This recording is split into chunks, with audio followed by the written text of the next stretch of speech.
दोस्तों आज स्वतंत्रता दिवस था और 78 स्वतंत्रता दिवस की आप सभी को हार्दिक शुभकामनाएं। दोस्तों हम लोग इस वीडियो में पढ़ने वाले हैं आज मैथ और रीजनिंग के कुछ प्रश्नों को, जो कि क्वेश्चन है कि 11,700 रुपये की राशि चक्रवृद्धि ब्याज से 2 वर्ष में 16,848 रुपये हो जाती है। यदि ब्याज वार्षिक संयोजित होती है तो ब्याज की दर क्या होगी। दोस्तों इस तरह के प्रश्न को बनाने के लिए हम लोग सबसे पहले शॉर्टकट मेथड का ही उपयोग करके इसको बनाएंगे। तो यहाँ पे आप एक तरफ लिख लीजिए प्रिंसिपल और दूसरी तरफ अमाउंट। हम लोग क्या करेंगे दोस्तों कि देखिए, अगर 2 साल टाइम की बात करेगा, अगर आपके पास ईयर दिया हुआ है 2 साल, तो आप क्या करेंगे, 11,700 मूलधन है और आपका अमाउंट बन के हो जाता है 16,848 रुपये। ये दोस्तों कितने साल में, तो 2 साल में। तो 2 साल की जब बात करें दोस्तों, तो आप क्या करिए, इसको अंडर रूट कर दीजिए। अंडर रूट हो गया। अब इसको अगर आप काटते हैं तो इसको हम लोग कितना बार में काट सकते हैं दोस्तों, तो 11,700 को 13 से अगर काटिए तो 13 × 9 = 17, 117, ये 13 बार में कट जाएगा। और इसको दोस्तों हम काटते हैं तो ये कट जाएगा आपका 1296 बार में। ठीक है। अगर आप इसको 3 से काटते हैं दोस्तों तो ये 300 बार में कटेगा।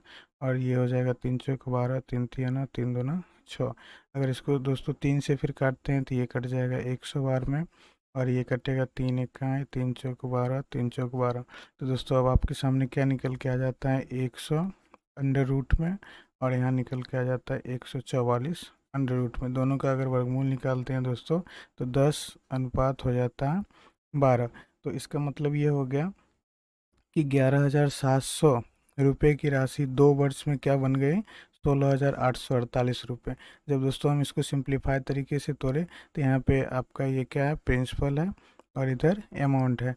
मतलब 2 साल में 10 से 12 हो गया। तो पूछ रहा है तो ब्याज की दर क्या थी। तो दर निकालने के लिए क्या करते हैं दोस्तों, इसमें 12 में से 10 को घटाइए 2, बट्टे में प्रिंसिपल गुना 100। सॉरी, प्रिंसिपल यहाँ पे 10 है। अगर आप इसको 10 से काट देते हैं दोस्तों तो आपका निकल के आ जाता है यहाँ से 20%, जो कि आपका आंसर है। ऑप्शन ए इसका सही आंसर है। क्वेश्चन कह रहा है कि 4,650 रुपये की राशि साधारण ब्याज पर उधार ली गई।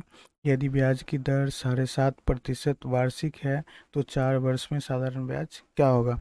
तो दोस्तों साधारण ब्याज के लिए आपके पास एक फार्मूला होता है, ऐसा है, बराबर P गुना R गुना TY 100।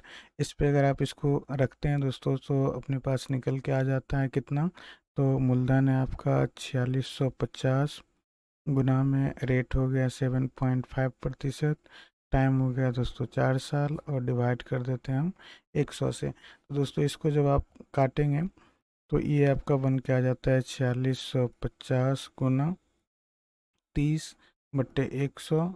जीरो से इस जीरो, इसको इससे काटिए दोस्तों। अब इसको अगर मल्टीप्लाई करेंगे तो ये दोस्तों आ जाएगा आपका 465 गुना 3। इसको आप मल्टीप्लाई करते हैं, 5×3 = 15, 7×3 = 19, 4×3 = 12, 13, तो 1,395 रुपये आ जाएगा। ऑप्शन ए इसका सही आंसर होगा। अगला क्वेश्चन है दोस्तों कि पाइप सी एक टंकी को 12 घंटे में भर सकता है तथा पाइप डी उसी टंकी को 40 घंटे में भर सकता है। उसी टंकी को पाइप सी तथा डी दोनों मिलकर कितने घंटे में भर सकता है। दोस्तों अगर ये इस तरह की क्वेश्चन मिल जाए कि दोनों के दोनों भरने वाले हो पाइप, तो मान लीजिए पहला पाइप है जो 12 घंटे में भर रहा है और दूसरा पाइप जो है वो भर रहा है 40 घंटे में। तो दोस्तों इसको हम लोग दो तरह से बनाएंगे। तो पहला तरीका आप देख लीजिए, दोनों का एलसीएम ले लीजिए। दोनों का एलसीएम आ जाता है 120। ये हमारा क्या हो जाता है, ये टोटल कैपेसिटी निकल के आ जाता है टंकी का। अगर इसमें 12 से डिवाइड करिएगा दोस्तों तो इसकी क्षमता आ जाएगी 10 और इसकी क्षमता आ जाएगी 3। अब इन दोनों क्षमताओं से अगर इसमें डिवाइड करते हैं दोस्तों तो ये टोटल टाइम आ जाएगा कितने देर में ये भर जाएगी, तो 120 डिवाइडेड 13। तो ये टोटल कितना आवर हो जाएगा दोस्तों, 120/13 आवर में ये भर जाएगा। चलिए दोस्तों दूसरा तरीका हम लोग देखते हैं, और शॉर्ट तरीका से हम लोग करते हैं। अगर मान लीजिए कि दोनों के दोनों अगर नल भरने ही वाले हैं तो आप क्या करेंगे, पहला टाइम गुना दूसरा टाइम प्लस दोनों टाइम का योग। तो 40 और 12 को जोड़ेंगे दोस्तों तो ये हो जाता है 52। अब 4 से काटिए, 13×4 = 52, 4×3 = 12। ये दोस्तों आपके पास निकल के आ जाता है 120/13 आवर। तो दोस्तों इसका जो सही आंसर हो जाएगा ऑप्शन 3 होगा, 120/13 घंटे का समय लगेगा। अगला क्वेश्चन है दोस्तों कि 80/40 -10 -5 × 4 का इतना। तो दोस्तों चलिए हम लोग इसको इस तरफ लिखते हैं। पहले क्वेश्चन को यहाँ पे कह रहा है 80/40 -10 -5 × 4 का 1/3। इसको हम लोग सॉल्व करते हैं दोस्तों। डिवाइड का साइन है तो ये मल्टीप्लाई में बदलेगा, 3 ऊपर जाएगा 10 नीचे आएगा, 3 से 3 काटिए।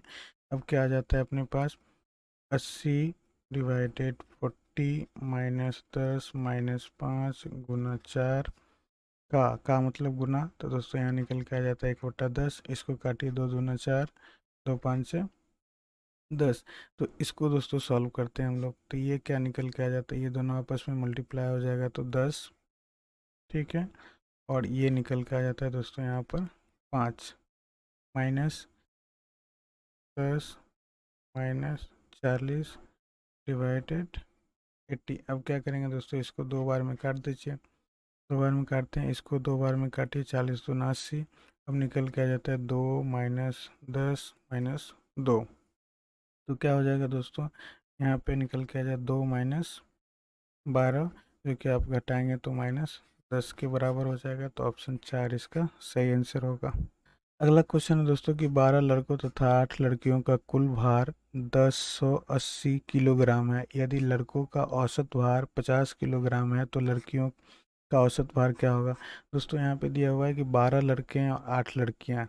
तो मान लीजिए कि यहाँ पे 12 बॉयज हैं और यहाँ दोस्तों 8 गर्ल्स हैं, ठीक है। अब यहाँ पे कह रहा है कि 12 लड़के का जो औसत भार है वो 50 किलोग्राम है। तो टोटल भार कितना हो जाएगा दोस्तों, तो बॉयज का टोटल भार हो जाएगा 12×50 मतलब 600 किलोग्राम। दोस्तों टोटल भार दिया हुआ है 1080 किलोग्राम। ये टोटल वेट जो है दोस्तों वो दिया हुआ है 1080 किलोग्राम। इसमें से लड़के का वजन अगर 600 ग्राम है, 600 किलोग्राम है, 4×10 ये, तो 480 किलोग्राम जो वज़न निकल के आएगा दोस्तों वो होगा गर्ल्स का। अब पूछ रहा है कि लड़कियों का औसत भार कितना है। तो 480 किलोग्राम टोटल है और लड़कियों की संख्या है 8। अगर इससे हम डिवाइड करते हैं तो ये 60 किलोग्राम औसत भार निकल के आ जाएगा। ऑप्शन 3 इसका सही आंसर हो जाएगा। अगला क्वेश्चन है दोस्तों, चलिए इसको भी हम लोग सॉल्व करते हैं। तो सबसे पहले हम लोग क्या करेंगे, इस ब्रैकेट को सॉल्व करेंगे। तो ब्रैकेट में क्या है, 1/2 -1/4 डिवाइड है, इसको मल्टीप्लाई में बदलते हैं 8/1। तो दोस्तों ये 4×2 = 8, ख़त्म। ये निकल के आ जाता है आपका 1/2 -2। इसको भी सॉल्व करिए दोस्तों, तो ये गुना हो जाएगा, तो ये आ जाएगा 1 -4/2 मतलब -3/2 निकल के आ जाता है दोस्तों यहाँ पर। चलिए तो आगे देखते हैं हम लोग इसमें। इसको हम लोग देखिए का है यहाँ पे दोस्तों। तो का तो हम लोग हल करेंगे ही, लेकिन इससे पहले इस ब्रैकेट को हल करते हैं हम लोग। तो ब्रैकेट में क्या है, यहाँ पे क्वेश्चन में आपका 88 -44 डिवाइडेड, चूँकि ये इसको ब्रैकेट के अंदर है दोस्तों, तो इसको हम लोग हल करेंगे तो 22 चौक हो जाता है 88,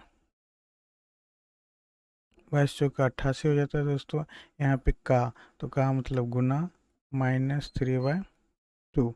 अब इसको हम लोग क्या करेंगे, अगर डिवाइड करते हैं दोस्तों इसको, तो ये आपका निकल के आ जाता है 88 -44 डिवाइड होगा तो इसके नीचे आ जाएगा ये 88 गुना -3/2। अब 44×2 = 88 को काटिए। अब आता है दोस्तों अपने पास निकल के आ जाता है 88 माइनस, यहाँ पे देखिए माइनस है और यहाँ पे भी माइनस है, तो -3 और ये आ जाता है दोस्तों बट्टे में 4। तो यहाँ पे माइनस माइनस प्लस हो जाएगा ये, तो 88 + 3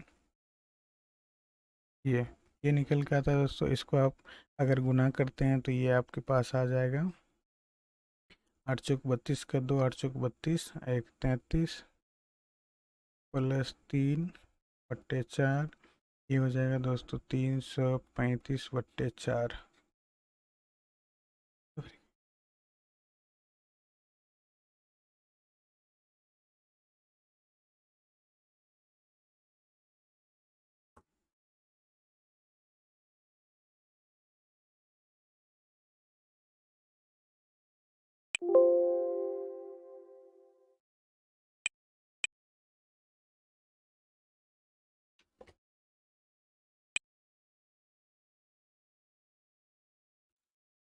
अगला क्वेश्चन है दोस्तों, हम लोग अगला क्वेश्चन को देखते हैं। देखिए यहाँ पे 88 - 44 डिवाइडेड ब्रैकेट के अंदर है 22 × 4 का। तो दोस्तों हम लोग सबसे पहले क्या करते हैं, इसको हल करते हैं। तो अपने सामने क्या निकल के आ जाता है, सबसे पहले देखिए 88 - 44 डिवाइडेड ब्रैकेट के अंदर, इसको हम लोग सॉल्व कर लेते हैं। 22 × 88 का मतलब गुना। अब इसको सॉल्व करिए दोस्तों, इसको अगर सॉल्व करेंगे तो ये क्या निकल के आ जाता है अपने पास, देखिए क्या निकल के आएगा, 1/2 माइनस, तो बाहर ही रखें, 1/2 माइनस 1/4, 1/8 है तो 8 ऊपर, ये आ जाएगा नीचे, 4×2 = 8, ये ख़त्म। दोस्तों अब क्या बच के आ जाता है अपने पास, 88 - 44 डिवाइडेड 88। दोस्तों यहाँ पे ध्यान रखिएगा, का है तो का पहले सॉल्व होगा, तो यहाँ पे क्या निकल के आ जाता है, आप इसको गुना करते हैं तो ये बच जाता है आपके पास 1/2 माइनस 2। इसको जब आप सॉल्व करते हैं दोस्तों तो ये जो निकल के आएगा वो आ जाएगा अपने पास 88 - 44 डिवाइडेड 88 गुना, इसको आप घटाएंगे 4 में से एक जाएगा तो -3/2। इसको काटिए दोस्तों, 4 बार में, 44 बार में ये कट जाएगा। अब क्या बच के आ जाता है अपने पास, 88 - 44 डिवाइडेड, ये आपस में अगर गुना 132। ठीक है दोस्तों, अब आगे करिए दोस्तों, 88 - 44 डिवाइड है तो ये नीचे आ जाएगा -132, ये 3 बार में कट जाएगा। ठीक है, अपने पास बच के आ जाता है 88 माइनस माइनस 1/3। अभी दोस्तों माइनस माइनस क्या हो जाएगा, तो 88 + 1/3। तो दोस्तों ये जो आपके पास निकल के आएगा वो आ जाएगा 8×3 = 24, 8×3 = 24 = 25, 8×3 = 24, 8×3 = 2, कभी 264 + 1/3, ये दोस्तों आ जाएगा 265/3। तो ऑप्शन ए इसका सही आंसर हो जाएगा दोस्तों। अगला क्वेश्चन है, किसी वस्तु के विक्रय मूल्य तथा क्रय मूल्य का अनुपात 7:5 है, लाभ हानि प्रतिशत क्या है। तो विक्रय मूल्य, देखिए विक्रय मूल्य को दोस्तों हम लोग सेलिंग प्राइस बोलते हैं, और ये है 7। और क्रय मूल्य को हम लोग सीपी बोलते हैं दोस्तों, ये है 5। देखिए आपको लाभ या हानि हमेशा सीपी पे ही निकलता है। तो देखिए खरीदा गया वस्तु 5 रुपये में और बेचा गया 7 रुपये में, तो कितने का लाभ हो रहा है, 2 रुपये का। दो, और किस पे हम लोग लाभ और हानि निकालते हैं, तो सीपी पे, बट्टे 5 × 100।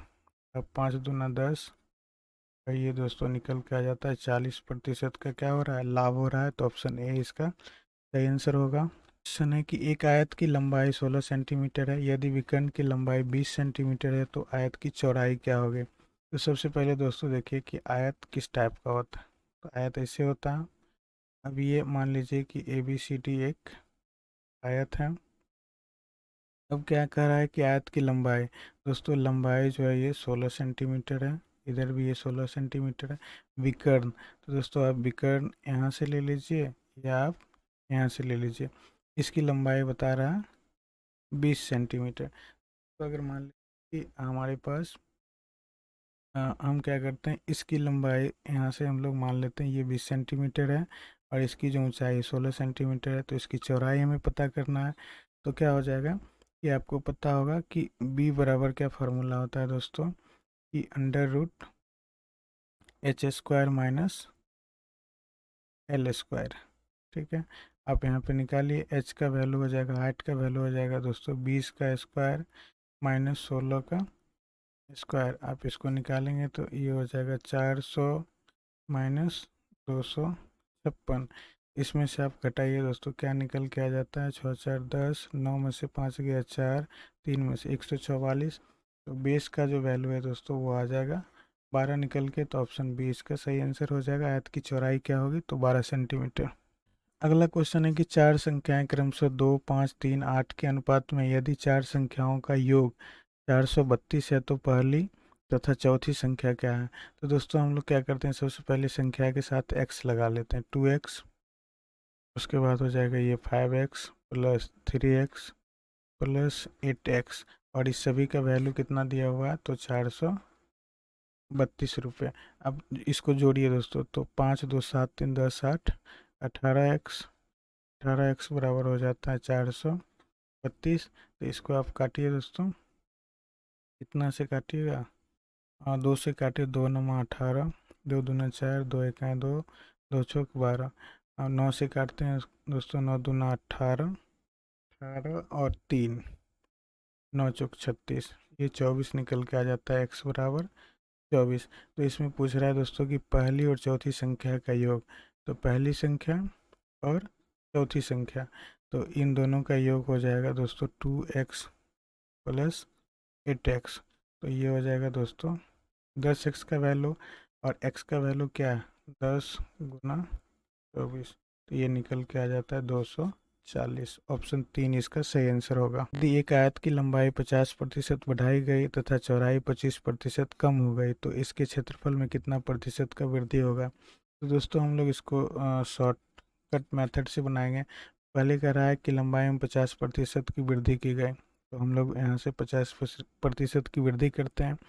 चौड़ाई में कहता है 25% की कमी, तो दोस्तों हम लोग कमी कर देते हैं, प्लस माइनस, तो यहाँ पे माइनस हो जाएगा।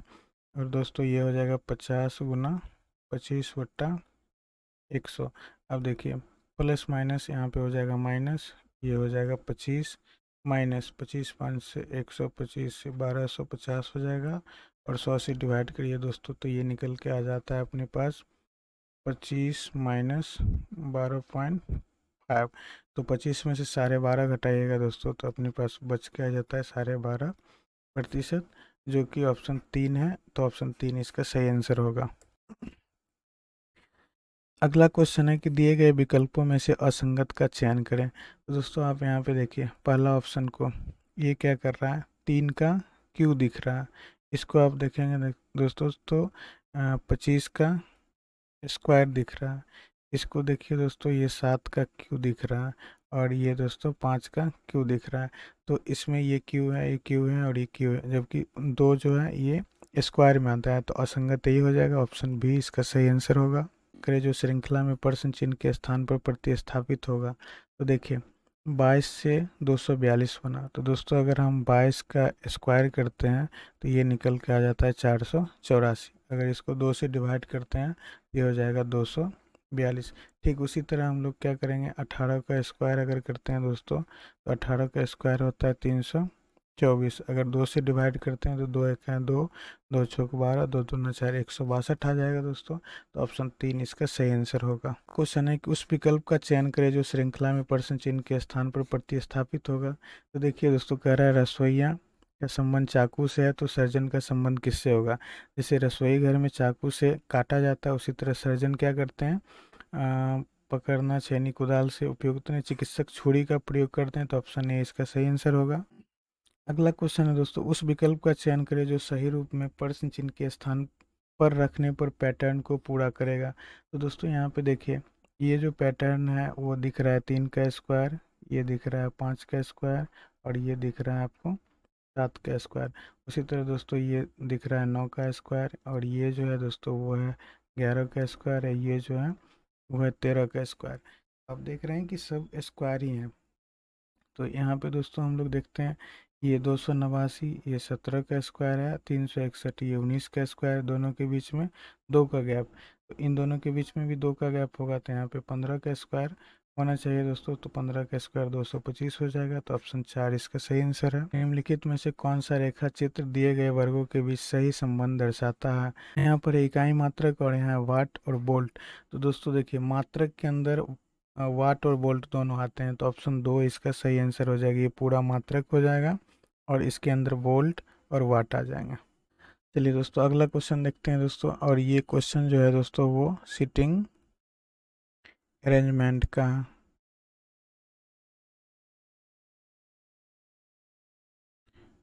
दोस्तों ये काफ़ी इंपॉर्टेंट क्वेश्चन है और काफ़ी टाइम टेकन क्वेश्चन है ये दोस्तों। ये इस प्रकार के क्वेश्चन को अगर आप बनाने के लिए बैठ जाते हैं तो 3-4 मिनट कब निकल जाएगा कुछ पता भी नहीं चलेगा। तो चलिए दोस्तों हम लोग सबसे पहले इसको पढ़ते हैं।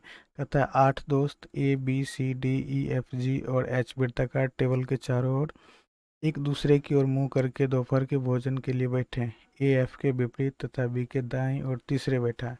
तो सबसे पहले हम लोग क्या करते हैं दोस्तों, ध्यान रखिएगा कि जब भी आपको सीटिंग अरेंजमेंट का क्वेश्चन आए तो आप इसके लिए 2 गोला बनाइएगा। ठीक है, हम भी यहाँ पे 2 गोला बनाते हैं और ये इसका केंद्र हो गया। और सब 8 दोस्त क्या है, तो हम 8 दोस्त बना लेंगे, 2 3 4 5 6 7 8। उसी तरह से इसमें भी 1 2 3 4 5 6 7 8 इस तरह से। अब चलिए दोस्तों पढ़ते हैं। ए एफ के विपरीत है। अगर मान लीजिए ए यहाँ है तो एफ यहाँ हो सकता है, या ए यहाँ है तो एफ यहाँ हो सकता है, क्योंकि एक दूसरे के विपरीत है। के विपरीत तथा बी के दाएं तीसरा बैठा। ए एफ के विपरीत तथा बी के दाएं तीसरा बैठा है। तो बी के दाएं तीसरा है तो पहला दूसरा तीसरा। अगर मान लीजिए बी यहाँ पर है तो पहला दूसरा तीसरा। यहाँ पे हम लोग बी अगर दाएं करते हैं तो बी यहाँ पे हो जाएगा, पहला दूसरा और तीसरा इस तरह से। तो हम यहाँ तक कंप्लीट कर लिए दोस्तों। अब कहता है जी एफ और डी के बीच में बैठा है। तो जी एफ और डी के बीच में बैठा है, जी एफ और डी के बीच में बैठा है। तो यहाँ पे डी हो जाएगा और यहाँ पे जी हो जाएगा। एफ और डी के बीच में बैठा है तो यहाँ पे डी एफ और जी हो जाएगा इस तरह से दोस्तों। आगे बढ़ते हैं हम लोग। कहता है एच डी के बाएं बैठा है। एच जो है वो डी के बाएं बैठा है। तो दोस्तों तो ये सीटिंग अरेंजमेंट हो ही नहीं रहा है। ई सी और ए के बीच में बैठा है। ई जो है एच डी के बाएं बैठा है, तो डी के बाएं कहाँ पे बैठा हुआ है, डी यहाँ पे बाएं में, यहाँ एच तो है नहीं। अब चलिए एक बार और देखते हैं दोस्तों। कहता है ए एफ के विपरीत। तो ए यहाँ पे एफ के विपरीत, ए एफ के विपरीत हो गया। बी के दाएं तीसरा बैठा है। ए एफ के विपरीत भी बैठा है और बी के दाएं तीसरे स्थान पर है। तो बी के दाएं तीसरे स्थान, पहला दूसरा तीसरा, बी के दाएं तीसरा, पहला दूसरा तीसरा कौन है, तो ए बैठा हुआ। अब कहता है आगे जी एफ और डी के बीच में बैठा है। जी जो है एफ और डी के बीच में बैठा है। जी एफ और डी के बीच में। सॉरी यहाँ पे गलती हो रहा है दोस्तों। देखिए यहाँ पे क्या कह रहा है कि जी एफ और डी के बीच में बैठा है, तो यहाँ पे आएगा जी और यहाँ आएगा डी। उसी तरह से जी जो है एफ और डी के बीच में बैठा है, तो यहाँ आएगा जी और यहाँ आएगा डी। अब कहता है एच डी के बाएं बैठा है। एच जो है डी के बाएं, तो मेरे ख्याल से डी यहाँ पे, एच यहाँ पे, यहाँ बैठ सकता है, एच यहाँ पे भी बैठ सकता है, क्योंकि डी के बाएं बैठाना है हमको। ठीक है, ये अब रहा नहीं, ये रहा नहीं, ये रहा नहीं और ये नहीं रहा। तो अब आ रहा है दोस्तों आगे। ई सी और ए के बीच बैठा है। ई जो है सी और ए के बीच बैठा है। ई जो है सी और ए के बीच बैठा है। ई यहाँ बैठ सकता है तो सी यहाँ बैठेगा, तो हो जाएगा ई सी और ए के बीच में बैठ गया। अब यहाँ पे देखिए ई जो है सी और ई जो है सी और ए, तो ई यहाँ पे बैठेगा और सी यहाँ पे बैठेगा। ये दोनों डायग्राम इस तरह से दोस्तों दिख रहा है कि ये बन रहा है। ठीक है, अब पूछता है कि एच के विपरीत कौन बैठा है। तो आप देखिए एच यहाँ पर है, ठीक है, और इसके जस्ट विपरीत देखिए बी है। इसमें देखिए एच यहाँ पर है और इसके जस्ट विपरीत बी यहाँ पर है। तो आपका आंसर हो जाएगा एच के विपरीत कौन है, तो बी बैठा हुआ है। ऑप्शन ए इसका सही आंसर होगा। अगला क्वेश्चन है दोस्तों कि प्रश्न आकृति जो ये दिया हुआ है दोस्तों, और इसी आकृति को उत्तर के आकृति में हमें ढूंढना है कि कौन सी उत्तर आकृति में है। तो सबसे पहले ध्यान दीजिए दोस्तों कि ये पिक्चर जो है वो कुछ इस टाइप का है और इसमें ऐसा लकीर खींचा हुआ है। तो देखिए इसमें तो पूरा लकीर नहीं है, इसको काटिए। इसमें लकीर के बाहर आना चाहिए, इसमें नहीं है, इसको काटिए। उसके बाद देखिए दोस्तों, इसमें जो ये लाइन है वो इस तरह से खींची हुई है, जबकि इसमें ये लाइन है नहीं, तो ये भी काटिए, तो ऑप्शन ए इसका सही आंसर होगा। दिए गए विकल्पों में से असंगत का चयन करें। तो असंगत का चयन करने के लिए क्या कर सकते हैं दोस्तों, तो सबको हम लोग पैलेस वैल्यू को लिखते हैं। तो पहला का दोस्तों लिखते हैं, ई का पैलेस वैल्यू आता है 5, के आता है 11 नंबर पे, ओ आता है 15 नंबर पे। उसी तरह दूसरा होता है दोस्तों, जे आता है 10 नंबर पे, आई आता है 9 नंबर पे, यू आता है 21 नंबर पे। उसी तरह से अगर तीसरा का देखते हैं दोस्तों, तो के आएगा 11 नंबर पे, भी आएगा 22 नंबर पे, और जी आएगा 7 नंबर पे। और चौथा ऑप्शन के बारे में अगर हम लोग देखें, तो इसमें क्यू आता है दोस्तों 17 नंबर पर, और आपका एम आ जाएगा 13 नंबर पर, और जे आएगा 10 नंबर पे। अब इसमें गैप देखिए, 6 का गैप है, 4 का गैप है, 1 का गैप है, यहाँ पे 12 9 21, 12 का गैप है, 11 11 22, और यहाँ पे काफ़ी है 17 3, 4 का गैप है, 3 का गैप है। तो ये दोस्तों सब के सब असंगत ही लग रहे हैं। ये वाला तरीका तो हमको लग नहीं रहा है कि यहाँ पे पुट कर पाएगा। हम लोग क्या इसमें वॉवेल को देख सकते हैं क्या, इस वैल्यू को हम लोग ऐड करके देखते हैं। तो पहला में देखिए 11 और 5 को हम लोग अगर ऐड करते हैं तो ये हो जाएगा 16, और 16 और 15 को जोड़ते हैं दोस्तों, तो ये बन के आ जाता है आपके पास 31। उसी तरह से 10 और 9 को जोड़िए 19, और 19 और 21 को जोड़ते हैं दोस्तों, 19 प्लस 21, ये आ जाएगा 9 1 10, 2 2 3 1 4, 40 होगा। इसमें सभी के पहले इस वैल्यू को जोड़िए दोस्तों, तो 13 और 10 23, 23 प्लस 17, इन दोनों को अगर ऐड करेंगे दोस्तों ये भी 40 बनता है। अगर हम इसको देखना चाहें तो 11 और 22, 11 और 7 आ जाता है 18, 18 और 22 को ऐड करते हैं दोस्तों, तो ये भी 40 हो जाता है। तो इसका मतलब हो गया क्या, कि 3 4 और 2 2, ये सभी ऑप्शन के जो पैलेस वैल्यू है उसको आपस में ऐड करने पे 40 आते हैं, जबकि ऑप्शन ए का पैलेस वैल्यू को जोड़ने पे 31 आता है। इसलिए ऑप्शन ए असंगत होगा, और यही आपका आंसर भी होगा। अगला क्वेश्चन है दोस्तों, कि उस विकल्प का चयन करें जो तीसरे पद से उसी तरह संबंधित है जिस प्रकार पद पहले पद से संबंधित है। तो आप यहाँ पे देखिए, क्या है डी, तो डी का पैलेस वैल्यू आता है 4, ई का आता है 5, और एच का आता है दोस्तों 8। उसी तरह से इसका संबंध है एच आई एल से, तो एच का संबंध आता है 8 नंबर पे, आई आता है 9 नंबर पे, एल आता है 12 नंबर पे। यहाँ देखिए दोस्तों, दोनों के बीच गैप 4 4 और 4 का। एच जी एच एल के लिए जी का वैल्यू आता है 7, एच आता है 8 नंबर पे, और एल आता है 12 नंबर पे। तो देखिए दोस्तों, 7 में अगर 4 को हम लोग ऐड करेंगे तो आता है 11। उसके बाद 5 में हम लोग सॉरी 8 में अगर 4 को जोड़ेंगे दोस्तों ये आता है 12, और 12 में 4 को जोड़ेंगे तो ये आता है 16। तो 11 नंबर पे आता है के, और 12 नंबर पे आता है एल, और 16 नंबर पे आएगा पी। तो दोस्तों हमारा जो ऑप्शन होगा वो हो जाएगा के एल पी, ऑप्शन 3 इसका सही आंसर होगा।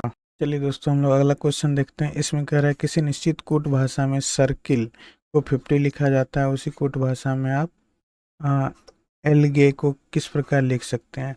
तो हमको लगता है सर्किल से 50 कैसे बनेगा दोस्तों। तो मान लीजिए सी का पैलेस वैल्यू लिखते हैं 3, और उसके बाद आई का पैलेस वैल्यू आता है दोस्तों 9, आर का पैलेस वैल्यू होता है 18। उसी तरह से सी का पैलेस वैल्यू हो जाएगा 3, और एल का होता है दोस्तों 12, और ई का हो जाता है आपके सामने 5। अब इस सभी को जोड़ते हैं दोस्तों, तो कितना आ जाएगा, 9 3 12, 3 15, 15 5 20, 20 और 10 30 40 50। दोस्तों इन सभी को जब आप ऐड करेंगे तो ये 50 पूरा देता है। तो ए के लिए दोस्तों, ए का पैलेस वैल्यू होता है 1, एल का पैलेस वैल्यू होता है 12, और जी का पैलेस वैल्यू होता है 7, और ए का पैलेस वैल्यू आ जाएगा 1, और ई का पैलेस वैल्यू आता है दोस्तों 5। अब सबको जोड़िए, 12 1 13, 13 और 7 20, 20 और 1 21, 21 और 5 हो जाएगा दोस्तों 26। तो ऑप्शन बी इसका सही आंसर हो जाएगा 26। कि उस विकल्प का चयन करें जो श्रृंखला में प्रश्न चिन्ह के स्थान पर प्रतिस्थापित होगा। तो देखिए दोस्तों, हम लोग क्या करेंगे, फिर से हम वही पैलेस वैल्यू को देखेंगे, S N C Q P A O R Y M T V. तो यहाँ पे दोस्तों हमको समझ में आता है कि इसमें क्या क्या हो रहा है। तो पैलेस वैल्यू लिखने के बाद ही समझ में आएगा। तो एस का पैलेस वैल्यू आता है 19, एन का होता है 14, सी का होता है 3। उसी तरह से दोस्तों क्यू आता है 17 नंबर पे, पी आता है 16 नंबर पे, ए आता है 1 नंबर पे। उसी तरह से दोस्तों ओ आ जाएगा 15 नंबर पे, आर आएगा 18 नंबर पे, वाई आएगा 25 नंबर पे। उसी तरह से एम आ जाएगा 13 नंबर पे, टी आएगा 20 नंबर पे, डब्ल्यू आएगा 23 नंबर पे। तो आ रहा है देखिए 19 से 17 -2, 17 से 15 -2, 15 से 13 -2, 13 से अगर -2 करते हैं तो यहाँ आ जाएगा 11। ठीक है। उसके बाद यहाँ से 14 में देखिए 2 जोड़ें 16, 16 में +2 को ऐड किया 18, 18 में +2 को ऐड किए 20, तो 20 में +2 करेंगे तो दोस्तों हो जाएगा 22। उसी तरह से 3 में से -2 किए 1, 1 में से -2 किए 25, 25 में से -2 किए 23, और 23 में से -2 को अगर करते हैं दोस्तों ये आ जाता है 21। और आपके पास आ जाएगा इसका वैल्यू क्या, 11 नंबर पे आता है के, 22 नंबर पे आ जाता है दोस्तों भी, और 21 नंबर पे आएगा यू। तो ऑप्शन के भी यू, ऑप्शन 4 इसका सही आंसर हो जाएगा के। चलिए दोस्तों अगले क्वेश्चन को हम लोग देखते हैं। उस विकल्प का चयन करें जो श्रृंखला में प्रश्न चिन्ह के स्थान पर प्रतिस्थापित होगा। तो दोस्तों क्वेश्चन में है 20, 24, 40, 73 और यहाँ से डैश है। इन दोनों के बीच का गैप देखिए दोस्तों 4, इन दोनों के बीच का गैप देख लीजिए, तो आ जाएगा आपको यहाँ से 6, और 3 में से 2 जाएगा 1, 16, और यहाँ गैप अगर हम लोग देखते हैं दोस्तों तो आ जाता है अपने पास 6। ये तो ये दोस्तों बन रहा है 2 का स्क्वायर, ये बन रहा है 4 का स्क्वायर, ये बन रहा है 6 का स्क्वायर। तो उसी तरह से आगे क्या होगा, 2 2 बढ़ रहा है, 2 + 2, तो यहाँ भी +2 होगा, तो यहाँ पे आ जाएगा दोस्तों 8 का स्क्वायर। तो 8 का स्क्वायर हो जाता है 64, तो 8 का स्क्वायर होगा 64। तो आप 76 में 64 को ऐड करिए, 76 + 64, 6 4 10, 7 6 13, 1 14, 140। तो अब देख लीजिए दोस्तों ऑप्शन 4 इसका सही आंसर हो जाएगा। अगला क्वेश्चन है दोस्तों, इसमें आपको ये जो देख रहा है क्वेश्चन मार्क दोस्तों, यहाँ पे आपको वैल्यू लगाना है। तो देखिए 5 और 2 को जोड़ेंगे 7, 7 और 4 11, 11 1 12, जबकि यहाँ 10 है, 4 3 7, 7 5 12, 12 3 15, यहाँ पे 9 है। तो यहाँ पे आगे तो पूरा नहीं सकते हैं दोस्तों। अब क्या करेंगे, तो एक चीज़ और कर सकते हैं, 5 और 2 को अगर जोड़ते हैं 7, और 7 में 4 जोड़ते हैं दोस्तों 11, 11 में से -1 करते हैं तो 10 आ रहा है। उसी तरह से 4 3 7, 7 5 12, और 12 में से दोस्तों अगर 3 घटाएंगे तो यहाँ पे 9 आ जाता है। उसी तरह से 4 और 2 को जोड़ेंगे 6, और 6 और 6 को जोड़ेंगे 12, और 12 में से -1 कर देंगे दोस्तों आ जाएगा यहाँ पर 10। तो ऑप्शन 4 इसका सही आंसर हो जाएगा 10। अगला क्वेश्चन है दोस्तों, और सेम उसी बेस पर आधारित है।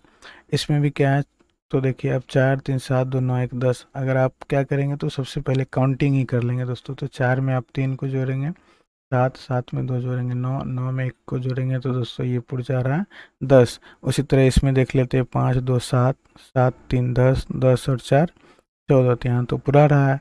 चलिए इसको भी देखते हैं, 4 2 6, 6 5 1 11, 11 और 6 हो जाता है अपना 17। तो ऑप्शन में है 17, ऑप्शन 4 इसका सही आंसर हो जाएगा। दोस्तों इस क्वेश्चन के अंदर क्या किया हुआ है कि आपको ये वाला जो सेक्शन दिख रहा है ये, ठीक है, ये वाला जो सेक्शन दिख रहा है, ये तीनों संख्याओं को किसी न किसी रूप में कुछ प्रोसेस करके, मतलब ये 6 और 8 के बीच कुछ किया गया और 49 पुराया गया। उसी तरह से यहाँ पे दोस्तों 12 और 8 के बीच कुछ करना है और वो 8 के स्थान पे लाना है।